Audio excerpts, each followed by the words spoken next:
Alright, so I'm Ryan, otherwise known as the Man Is Music, and today I want to welcome the new viewers of my channel. I've seen a lot of people coming in over the past month or so since I uploaded my last video, and I'm actually super happy for that because pretty soon, August 18th, which I've announced on my Instagram as well, I'm going to be publishing a video going over Coltrane's entire discography, bootlegs and all the discovered dates, and it's going to kind of continue off of the Coltrane reference guide and then Peter Lawson's discography project that he's got going on, that you can just simply find on Google after you do a Google search for like Miles Davis discography or John Coltrane's discography. So I'm hoping to have that up by August 18th, which I'm pretty sure I will. I'm on track with everything. You can see my desk is kind of a mess back here. I got tons of papers on there on that clipboard. That's all the dates that kind of added to the Coltrane reference guide. It's a lot. It may not look like it is, but there's a lot there. Bootleg CDs right there that I'm trying to date. I'm trying to listen to everything. I've actually had to get out different headphones and like try and just figure out when these dates are for these recordings so that I can do this accurately and so I can provide a definitive edition. Although over time it won't really be definitive because things will come in and be released, and there's always bootlegs that come out yearly, bi-yearly. I haven't seen any that have come out this year, but I've definitely been on the lookout, and I'm definitely going to set something up too as well so that I can keep up with what other people are finding and then what I'm finding so that everybody out there can see it. So I'll have like a spreadsheet made up for all the releases that you need to complete his discography, all the dates, all that stuff. I'm super excited for it. But today I'm going to be going into all my new pickups, my new vinyl finds. I would say jazz vinyl finds, but I got one in here that's not jazz, so don't want to exclude that one. So I'll start with my first one here, Lee Morgan Volume 2. I was dying for a copy of this because I think maybe December I bid on one for like $100 and some because I was desperate at that point. And I'd say that Liberty copies at this the rate the market is right now, I would say that a near mint Liberty copy of Volume 2 is definitely worth maybe $100, maybe if not more. So I picked this up for $65, which in my opinion is a complete deal, a steal. It's like VG Plus to near mint, which I'm still super happy with. Jacket's super clean.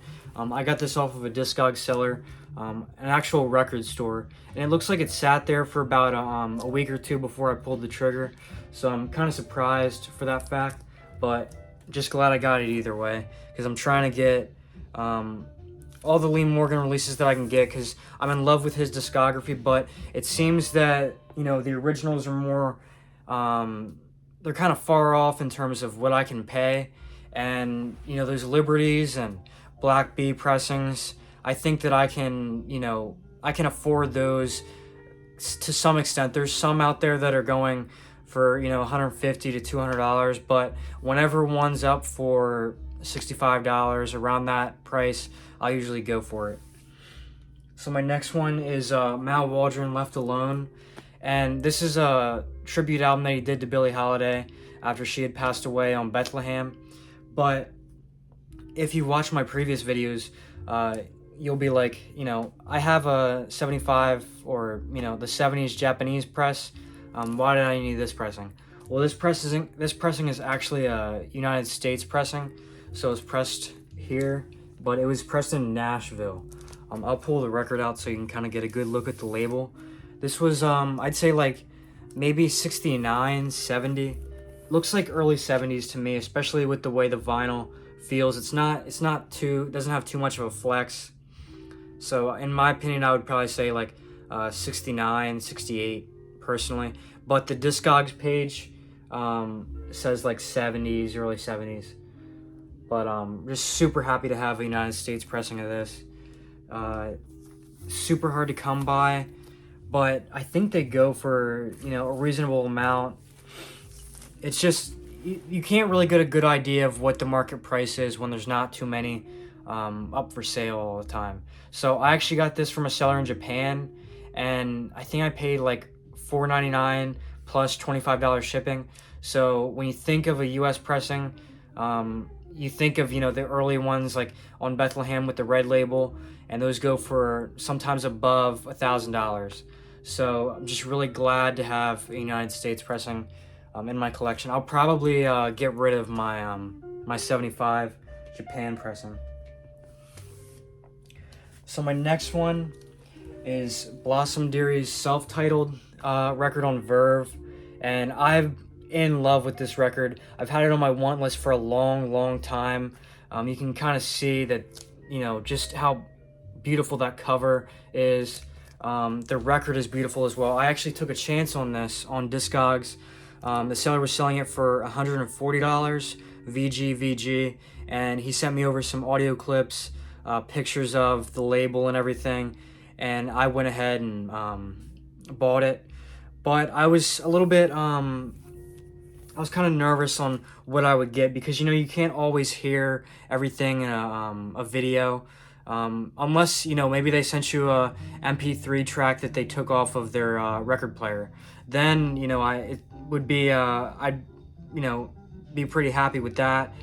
But decided to get this, and it's VG plus all around. There's one mark on it that makes about a tick for about, I'd say, about 10 rotations, but after that it's VG plus, no issues. Super happy with it, in my opinion. I believe I think it's a deal because her records are so scarce. I would say this is an original. There's like a few different pressing plants that pressed this when it had first come out, but this is actually the pressing that I preferred.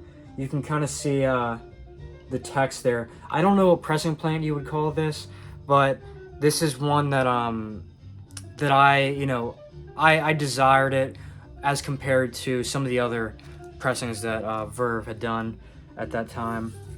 I think it just, to me, it sounds better, and some of those other Verve pressings from the other pressing plants, I think they can kind of trick you. They look really glossy and everything, but when you put them on your table, you hear a lot of noise. But this one is the one that doesn't have much noise, if any noise at all, really. So very happy to own that. And then my next one is also going to be another Blossom Dearie record. Blossom Dearie, Sue Brett sings Broadway the songs, or Broadway hit songs, also on Verve. I really want to get into her Daffodil discography.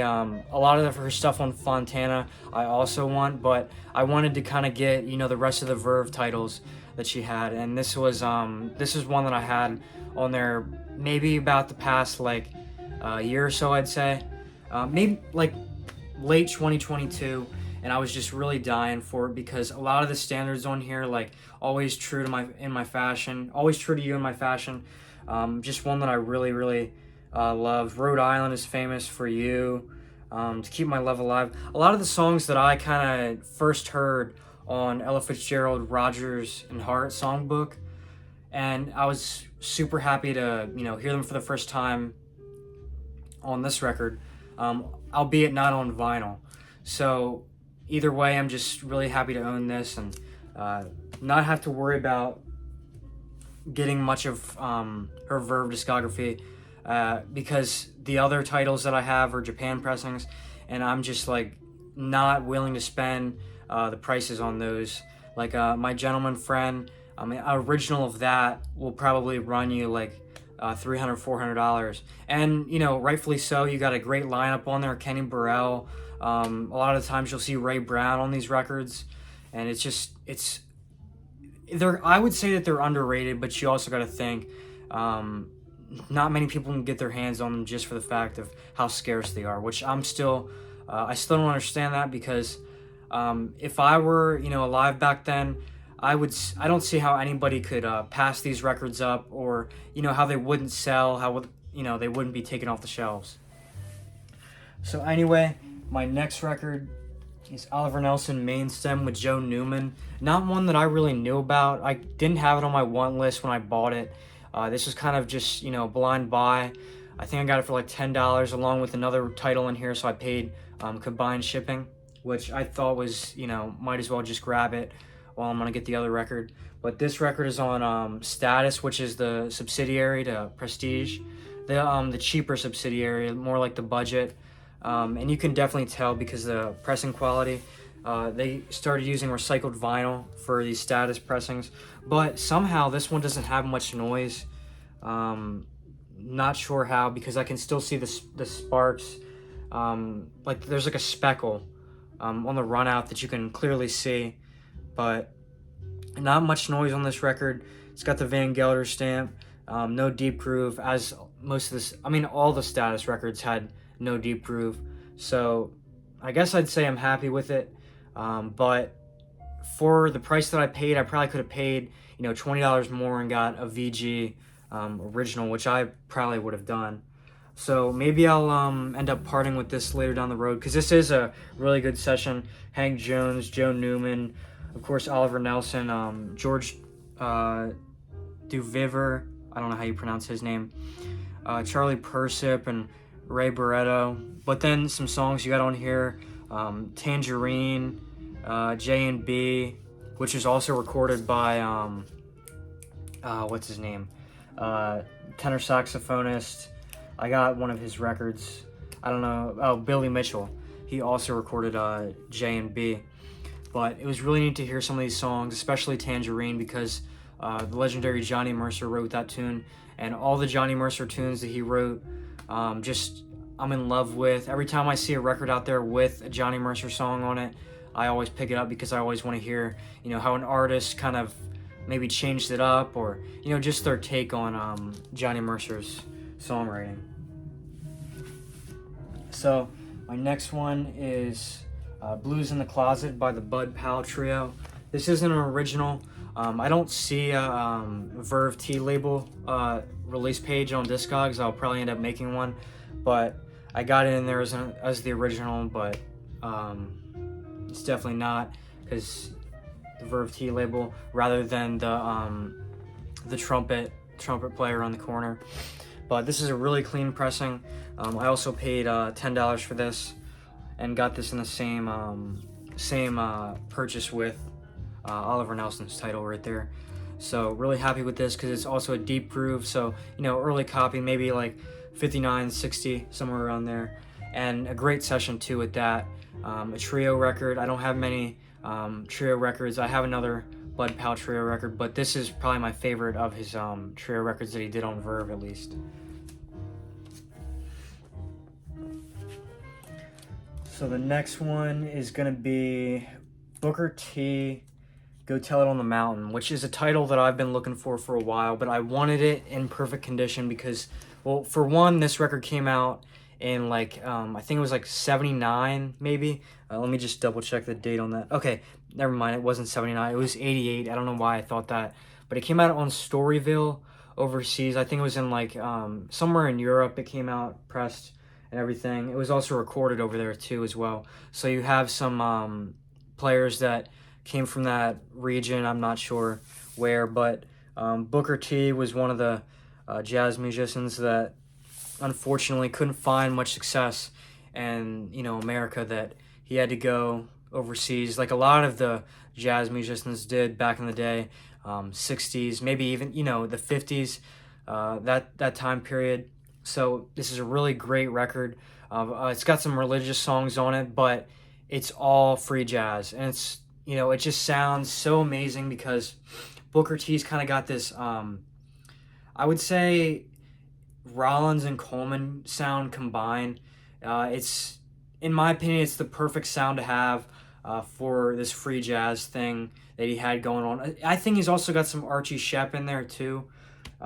It's definitely one that I say everybody has to pick up, even if you're not into free jazz, just because these titles kind of give you, they give me the chills. You got Go Tell It on the Mountain, When Mama Cries, I Cry, and then Husan Kali Mazalatov, Jesus Loves Me, What a Friend We Have in Jesus. My favorites on this record are probably Jesus Loves Me and What a Friend We Have in Jesus, because a lot of those, like he's got these like hymn passages going on, and it's just so cool to hear on a tenor saxophone. It's something that I kind of long to hear, because Archie Shepp's also got this record called I can't remember the name of it, but he's got 2 religious records on Steeplechase, which I don't have yet. I wish I knew something maybe Where Art Thou or something like that, but I definitely want to get those to add along with that one, because I think those titles are really similar, and maybe I haven't listened to the entire Archie Shepp, those 2 albums, but from the tracks that I've heard, they sound, really similar to that one. So the next title I got here will be the only Coltrane record that I'll be showing in this video, just because I showed my other copy of Jazz Way Out in one of my other recent jazz vinyl finds. So I was kind of keen on showing this too. But this is a 70s pressing, I would say, on a Savoy. So no RVG or the Van Gelder. There was only the RVG going on for Savoy at the time, that they were doing those recordings with Coltrane and Wilbur Harden, and that group that they had going on with Tommy Flanagan, Curtis Fuller, Wilbur Ware, all those guys. So this is on the Maroon label. Really, really clean, but I think I prefer the sound of my original mono as compared to this stereo copy here. But I definitely will play this a lot more, just for the fact that my original copy of Jazz Way Out is like near mint. I would say archival condition, just because when I bought it from a seller on eBay, Strictly Hetty's, he had it listed as archival condition. And if you go on Instagram and look at some of the pictures I took of it, you can see there's no marks whatsoever. Surprisingly, on a Savoy record, you usually find defects, tons of hairlines and stuff like that. But on my copy, I lucked out and got no marks whatsoever. It sounds phenomenal, which is one of the reasons why I decided to pick that record up, this reissue, just because I didn't want to have that one on the table all the time. So the next one is going to kind of lean in here to the reissues that I'm going to show, but I bought this pre-owned, and this is a title from 2007, Preston, the United Kingdom. I bought this thinking it was an original, but the seller, just wrongly listed it on Discogs as a stereo copy from, like, I think it was like a 59 copy or something like that, but this is a 2007 UK pressing, done by EMI, which it sounds pretty good, and I'm actually kind of like, kind of glad that I got this one, because a lot of the Pacific Jazz records that came out back then didn't have the greatest quality going for them, which is why I like seeing them pressed on, the Tone Poet series and all that. So I'm actually kind of happy that I ended up with the 2007, because there's not a lot of noise, maybe a few hairlines, but besides that, it sounds way better than my other Pacific Jazz records from, that era, 58, 59. So now I'm going to get into, specific artists, mostly for my, new reissues, Tone Poets, Classic Series, Analog Productions, stuff like that. So this here I got Preach Brother by Don Wilkerson, and I got this from Analog Productions for like $12, because I guess they had too many in stock and they were trying to get rid of some, offload some. So I got this because I also picked up Elder Dawn in a lot off of eBay, and I was just super happy to get this because it had a lot of titles that I was, I just wanted on vinyl, because they're like country style, like Western kind of tracks, but I would say that they're from, the 40s and stuff like that, at least when they were written. You got San Antonio Rose, Senorita Eula, E-U-L-A, I don't know how to pronounce that, Lone Star Shuffle, Drawing a Tip, Poor Butterfly, which was also pretty neat to hear on this record, because Sonny Rollins also did that on one of his records, Poor Butterfly, with a great lineup on that one, which was like Horace Silver and I can't remember who else was on that one. I think that was volume 2 for Sonny Rollins, but it was really cool to get this record and hear it. All these different kinds of tracks, just different takes, and something that you don't really see with a Blue Note record like this. You don't see country songs, Western songs, stuff like that. So I was really happy to hear that. And this is a original stereo copy with the P. I kind of wanted it in mono, just for the fact that, you know, these songs are kind of, I mean, it's not a blowing session, but it's kind of something you want to hear in mono. I don't really know how to explain it for this record in particular. So now I'm just going to be showing you straight reissues that I got over the past like 6 months, because my last recent jazz vinyl finds, I didn't show my new reissues. So my first one I got here is Groovin' with Golson, Analog Productions. They repressed this a couple months ago, so I picked this up. I had it on back order. I didn't even know that it was repressed. It just showed up to my door. I didn't get any notifications or anything, so it was a pretty good surprise to open the box and see this in there, because I didn't even check my order or anything like that, you know, just to see what was coming. So then I got a classic series, Fuchsia Swing Song, Sam Rivers. I'm sure everybody picked this up, and if you haven't, you know, go pick it up, because this is a phenomenal record. I kind of wish that this was on the Tone Poet series, but because it was released on the Music Matter series that they had, you know, they're not going to do that. So had to get it on the classic series, because I'm not paying upwards of $200 for the Music Matters. So then another classic series I picked up was Speaking My Piece.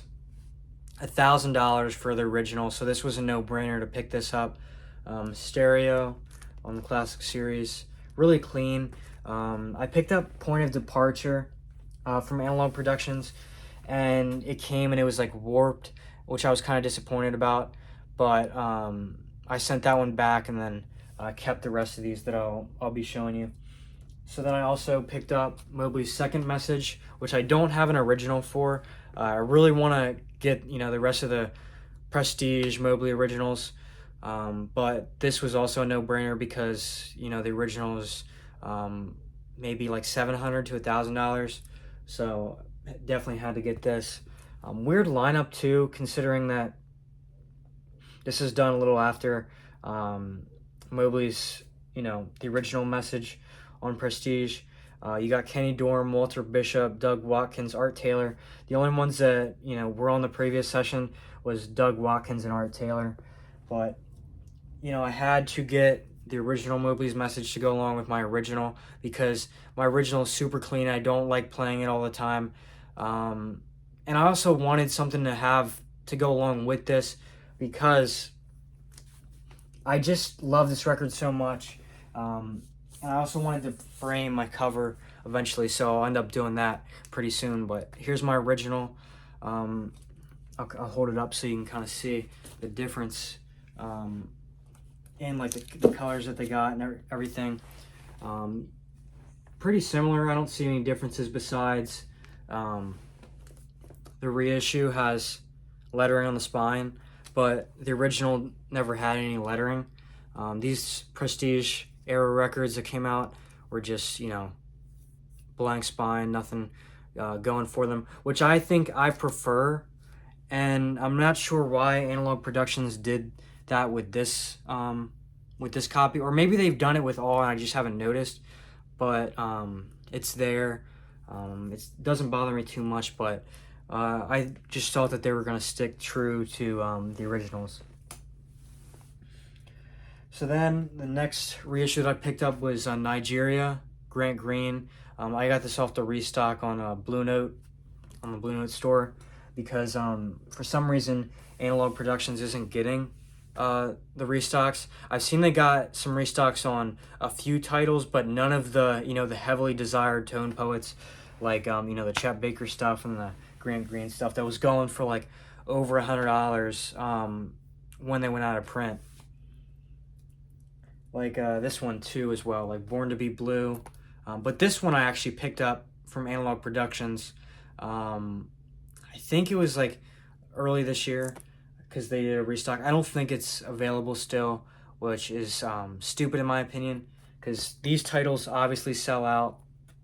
So it's kind of disappointing to see they go out of print and people still want them, especially the Chet Baker stuff. So then I also picked up Grisham Munker III Evolution to go along with my Liberty copy, because my Liberty copy's got some it's like staticky sounding on the inner side of the record. So I wanted to get this and kind of just have both to bounce off of whenever I wanted to maybe to hear Van Gelder's mastering on that, rather than just a clean record in general, because I don't think I prefer the mastering on these records, the classic series. I think it's just for the fact that it's clean. There's nothing that'll bother you, because they're cheap. You're not going to hear ticks or any groove wear or anything like that. Nothing's going to surprise you if you bought something at a really high price point. But this record did come with a defect. It's got like a dimple on the inner side somewhere. I think it's on side B, and it's kind of disappointing because it goes for a couple rotations. And that, with a record like that, it's like I just want it to be perfect. I don't want any issues, but I'm willing to deal with it, because you can't be a perfectionist in this hobby. So I'm just sucking it up and playing it and getting over it. So next one I got is Blue Spirits, Freddie Hubbard, Tone Poet. This is a definite buy, because this is an amazing session. Wayne Shorter, Freddie Hubbard, it's like Miles and Coltrane. So then I also got some Eric Dolphy titles. Eric Dolphy, Far Cry with Booker Little. This is one of my favorite records of all time. Had to get it because I couldn't afford the original. I wasn't gonna settle for a second pressing or a Blue Trident label or anything like that. I just really wanted the original for this one, but I decided to settle for the audiophile copy rather than like an OJC or something. In terms of the the reissues and stuff they got going right now. So then my next Eric Dolphy is Eric Dolphy Live at the 5 Spot. And speaking of which, I started a challenge on Instagram called Local Legends Jazz Challenge, which is where you pick a artist that was born in your hometown, or maybe a area surrounding you, and you got to find it in your collection, post about it. But a lot of the times, personally, where I live, it's kind of hard to do that because I'm not around any big cities or anything like that. So, but luckily I knew an artist, and one of my favorite artists, Clifford Brown, who's also from Delaware. So that was it was pretty easy to pick that. But I think it'll be fun for everyone else, because maybe not if you're from New York or California, because it would definitely be hard to pick an artist out of all the legends that were born there and came up there. But if you live in overseas, or you live in Australia, or you live in the Midwest, it might be hard to find an artist, and to go search and find somebody online. I think that's a pretty cool and unique thing to do, because you may have a record in your collection that you're not really there's no significance in it. But once you find out that maybe you're from the same hometown as like Billy Higgins or somebody like that, then it's like you have a newfound love. You're attracted to that record, and you want to play it more than you did originally. So it's cool to see everybody post. There's probably about 5 to 10 posts on Instagram right now for that challenge that me and my great friend Donovan, that I've gotten really close with over the past year, we made that challenge, kind of brainstorming some things, and came up with that. I came up with the idea of picking an artist from your state or your area, and then I really couldn't think of a name to coin the challenge, and he came up with Local Legends, and I thought that was really cool. And also, speaking of which, me and Donovan also got a podcast coming out later this week. We got it planned for Thursday, but we don't know what to expect in terms of, we may have some technical difficulties with recording software and stuff like that, and trying to get it on YouTube, and still got to plan some stuff out at least. But we'll be making a podcast talking about a bunch of things, and we do plan on getting some guests, especially people around our age, because I don't think that younger collectors are. It's not that they're It's not that they're not represented, but there's just not a lot of us, so it's always hard to find us on Instagram, YouTube. It's kind of just one of those things where if or maybe somebody introduced you to somebody else who likes the same kind of music that you're into, and you kind of connect and bond over that.